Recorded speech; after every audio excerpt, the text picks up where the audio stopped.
bus go round and... Hey, good afternoon, everybody. It's Ned over My Philippine Dreams. N to the E to the D over at MPD, coming at you from Dumaguete City on the lovely island of Negros Oriental here in the Philippines. Foreign vloggers warned of deportation and blacklisting for violating the terms of their stay. This actually came to me. Somebody left me a comment talking about me selling my ebooks and stuff through my YouTube channel. So, this article, I did some research, a little bit of research. This article is coming from businessmirror.com, dated July 13th, 2021. And let's get right into it. The Bureau of Immigration has warned foreign vloggers, that's people like me, in the country, not to engage in any activity that may violate the conditions of their stay.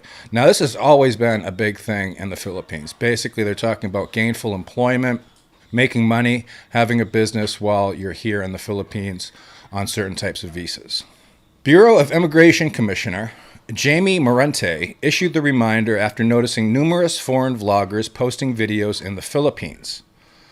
He said, while vlogging in itself is not prohibited, endorsing a product or using their platforms to sell products could be considered a violation of the conditions of their stay.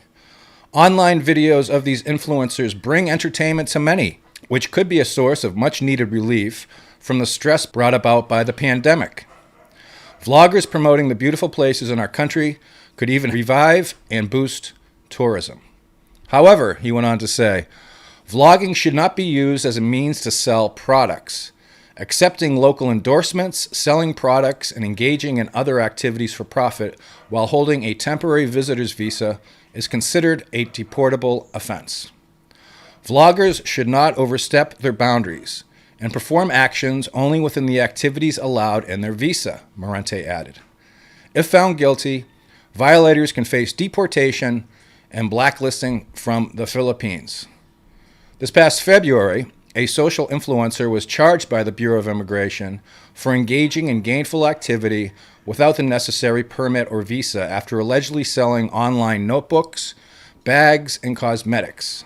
Similarly, in India, New Zealand YouTuber Carl Rock has recently made headlines after he was reportedly denied entry and blacklisted for violating the terms and conditions of his visa for doing business activities on a tourist visa. Okay, so that's the article, and that's basically what's going on right now. Basically, if you're on a tourist visa, you cannot do any type of work in the Philippines.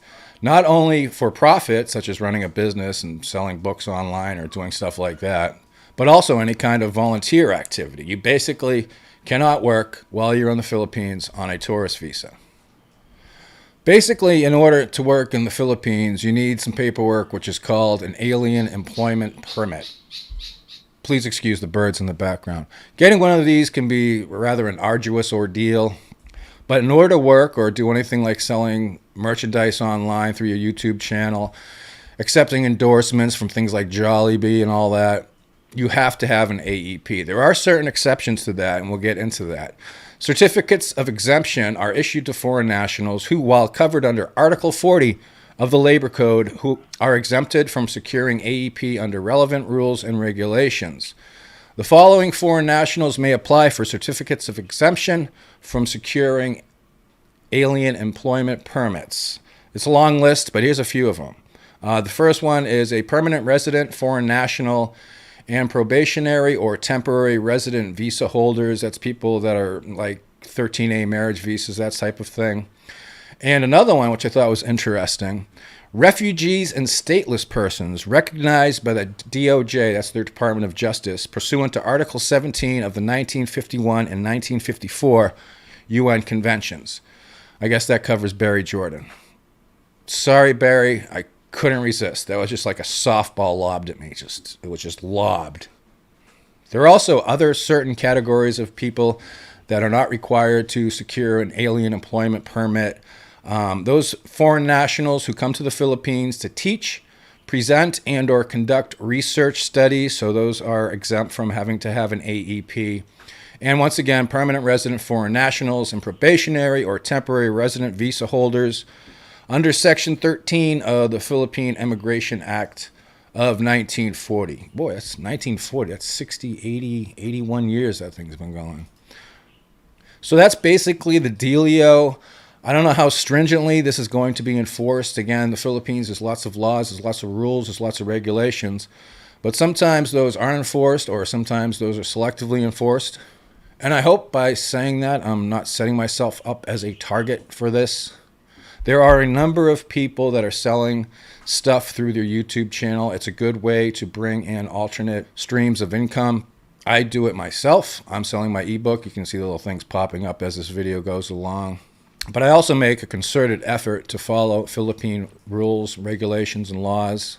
Because the last thing you want to do in any type of situation is get deported and blacklisted from the Philippines and potentially separated from your family. That's not a good thing. So in case there's any vloggers out there, expatriate foreign vloggers that are in the Philippines selling stuff online, just a heads up. I'm sure people will be reporting us because that's just the way. I mean, there's a lot of bitchiness in the foreign expat Philippine vlogger community. So I wouldn't be surprised if somebody's reported me already.